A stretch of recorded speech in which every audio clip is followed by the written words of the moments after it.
السلام علیکم ورحمۃ اللہ وبرکاتہ۔ اعوذ باللہ من الشیطان الرجیم، بسم اللہ الرحمن الرحیم۔ وَلَئِنْ أَذَقْنَا الْإِنسَانَ مِنَّا رحمة ثم نزعناها منه إنه ليئوس كفور۔ صدق الله العلي العظيم۔ اللهم صل على سيدنا ومولانا محمد النبي الأمي وعلى آله وأصحابه وبارک وسلم وصل علیہ۔ معزز بہنوں اور بھائیوں، آج جو آیات مقدسہ ہمارے زیر مطالعہ ہے،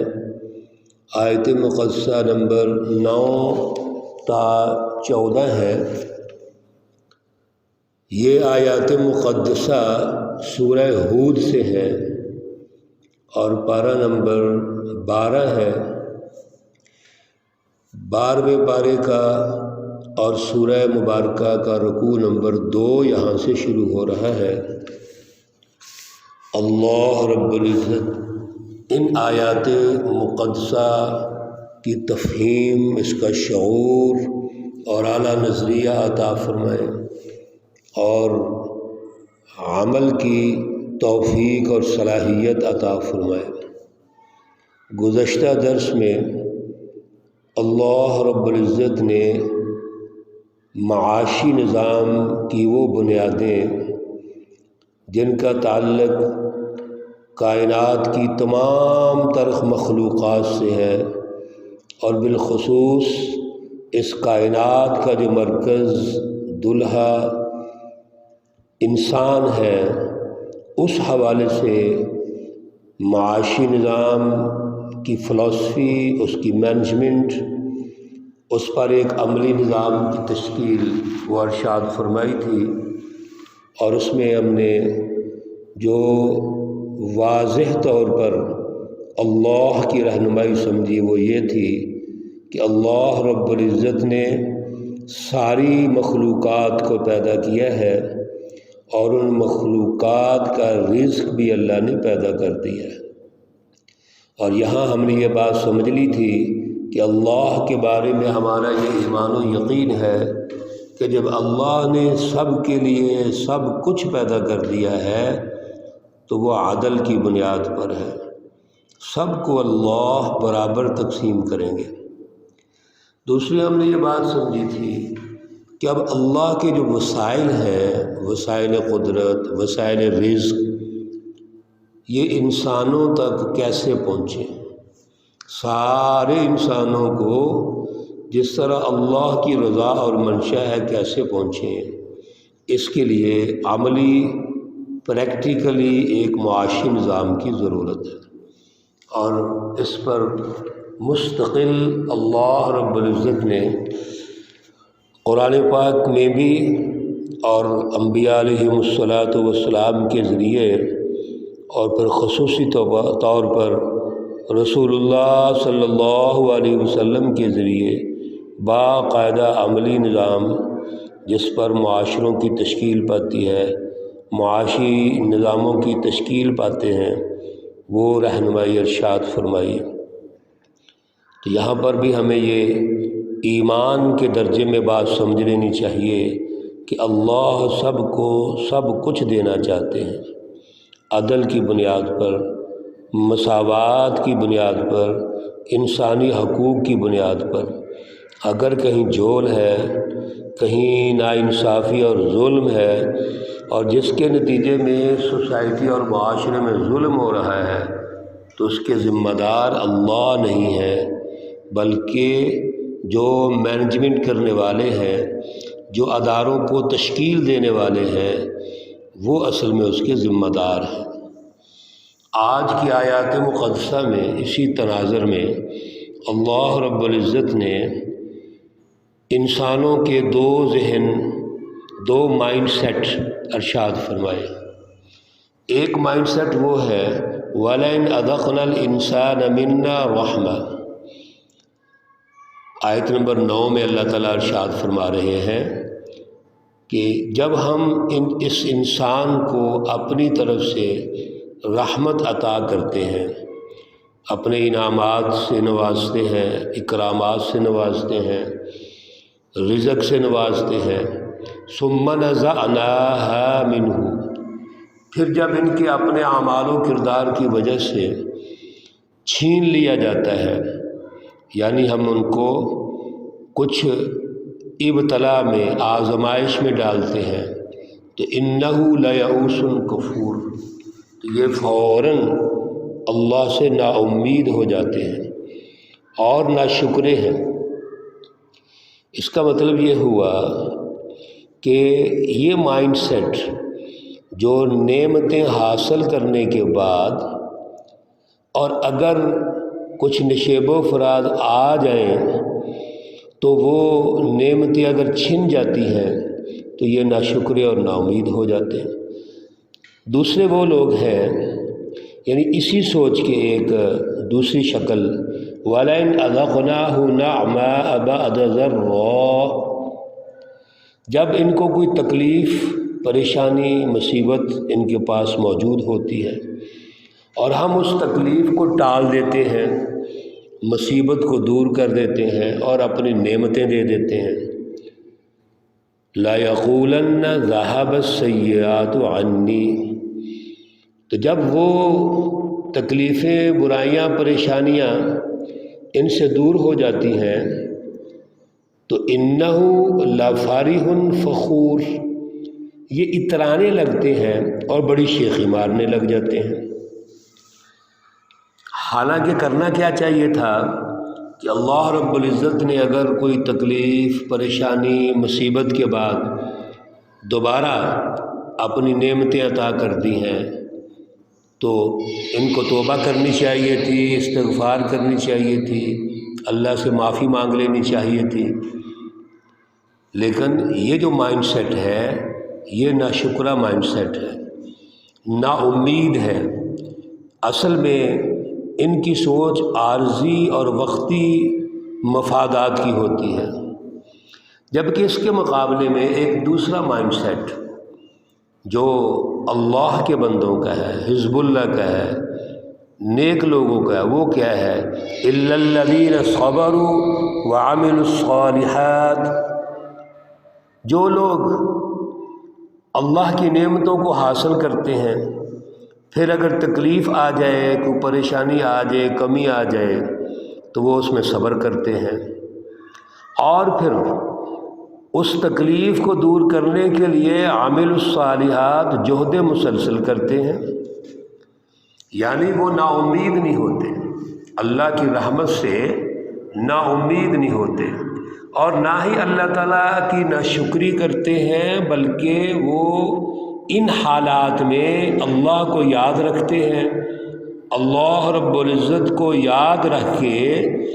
اللہ رب العزت کا شکریہ ادا کرتے ہیں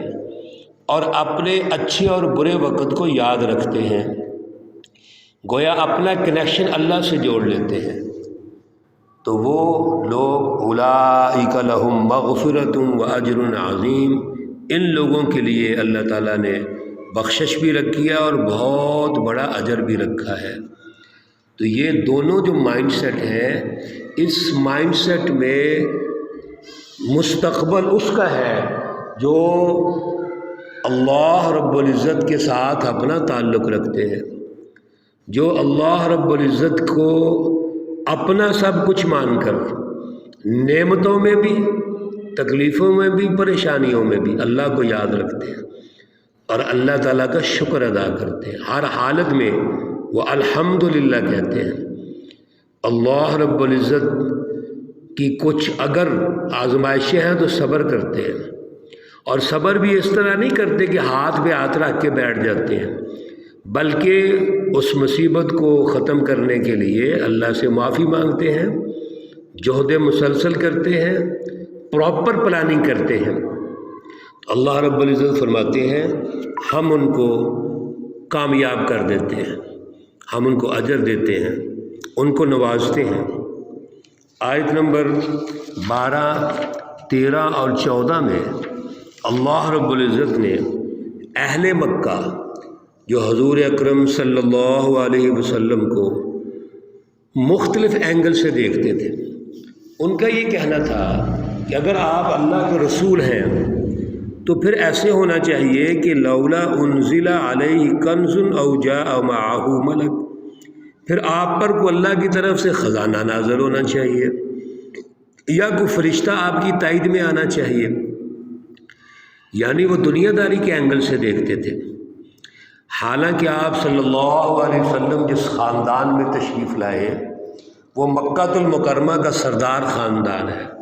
اشرف خاندان ہے، ہر اعتبار سے اولوالعزم خاندان ہے، لیکن اس کے باوجود ان کا یہ خیال ہے، اور یہی بات پہلے جو قومیں ہیں انہوں نے اپنے انبیاء علیہ الصلوۃ والسلام کے ساتھ کی کہ آپ کے پاس کوئی نہ کوئی بڑا خزانہ ہونا چاہیے، مال و دولت ہونی چاہیے، یا پھر اللہ کے فرشتے آئیں جو آپ کی تائید کریں۔ حضور نبی اکرم صلی اللہ علیہ وسلم نے ارشاد فرمایا انما انت نذیر، اللہ رب العزت آپ کا سٹیٹس ارشاد فرما رہے ہیں،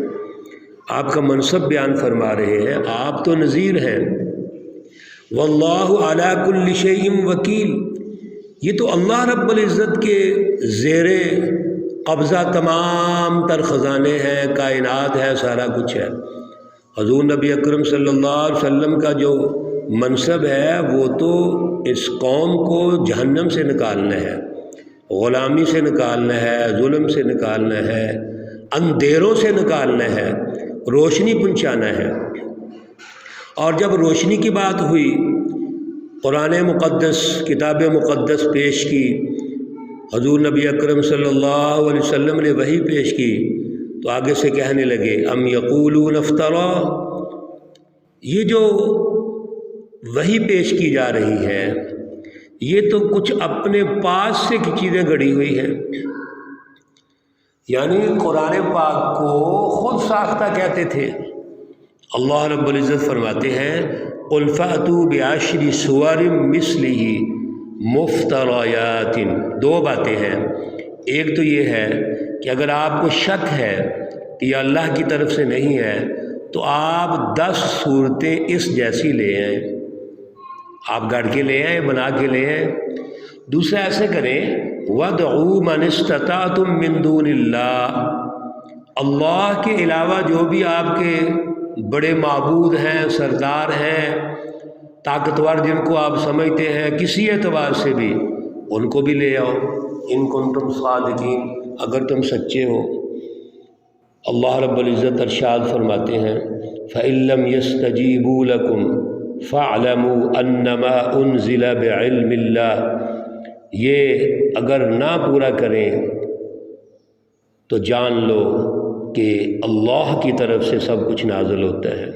وَأَن لَّا إِلَٰهَ إِلَّا هُوَ، اور اللہ رب العزت کی ذات اقدس وہی ہے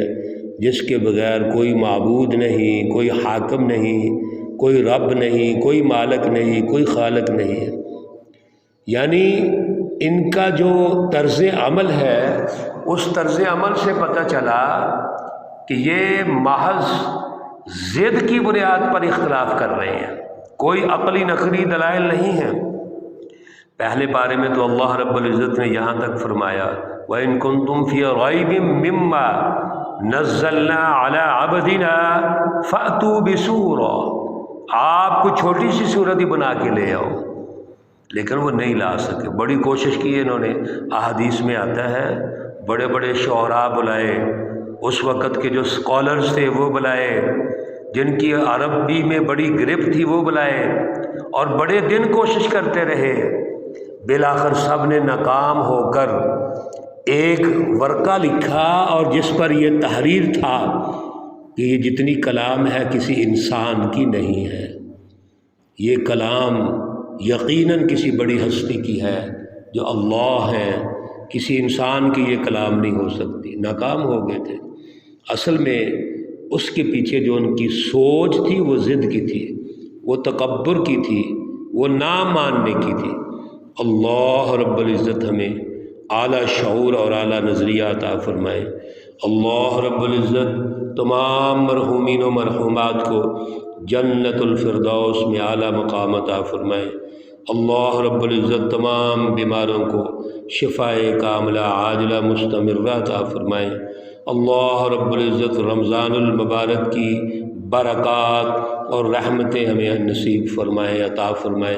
ربنا تقبل منا انك انت السميع العليم وتب علينا انك انت التواب الرحيم وصلى الله تعالى على النبي الأمي محمد وعلى آله واصحابه اجمعين برحمتك يا ارحم الراحمين۔ السلام علیکم ورحمۃ اللہ وبرکاتہ۔